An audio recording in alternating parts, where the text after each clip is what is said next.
NCC police station has achieved a major success in its anti-narcotics drive. Narcotics arrested from Gwala Basti with a large quantity of cabins and brown sugar.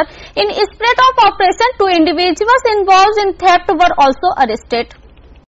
Acting on a tip of, NCC police launched a raid and successfully apprehended notorious drug dealer Ranjan Roy from the Gwala Basti area. He was found in possession of cannabis and several containers of brown sugar.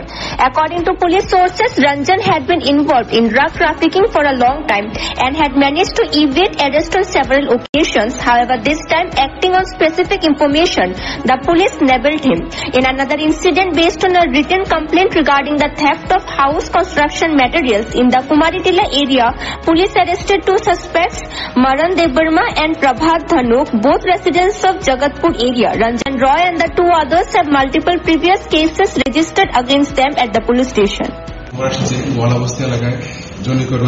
Ranjan Kumar Roy সে drugs ব্যবসার সঙ্গে জড়িত এবং তার বাড়িতে his quantity drugs store করা আছে। সেই কোয়ালিটিতে আমরা আইন মেনে এনডিপিএস আইন অনুযায়ী আমরা রেড করি এবং রঞ্জন কুমার রায়কে পাই এবং তার কাছে 1100 গ্রাম ড্রাই গাঁজা পাওয়া যায় এবং প্রচুর পরিমাণে হিরোইনের কৌটো পাওয়া যায়। খালি বোঝা যায় যে সে এই ড্রাগসের সঙ্গে যুক্ত এবং তাকে আমরা অ্যারেস্ট করি, থানায় নিয়ে আসি, একটা এনডিপিএস কেস রেজিস্টার করি, তাকে আমরা রিমান্ডে অ্যাজ কোর্টে প্রেরণ করব। তারপর আরেকটা ব্যাপার হচ্ছে, এই পরশুদিন আমাদের কাছে একটা এফআইআর এসেছিল যে কুমারিটা এলাকায় এসসিআরটি কোয়ার্টার কমপ্লেক্সে যে কনস্ট্রাকশন কাজ চলছে সেখান থেকে বেশ কিছু নির্মাণ সামগ্রী চুরি হয়ে যায়।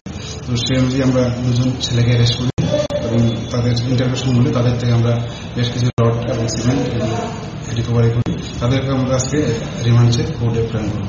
তাদের নাম হচ্ছে গিয়ে মরণ দেব বর্মা এবং প্রভাত ধানুক। মরণ দেব বাড়ি অভয়নগর, প্রভাত ধানুকের বাড়ি জগৎপুর।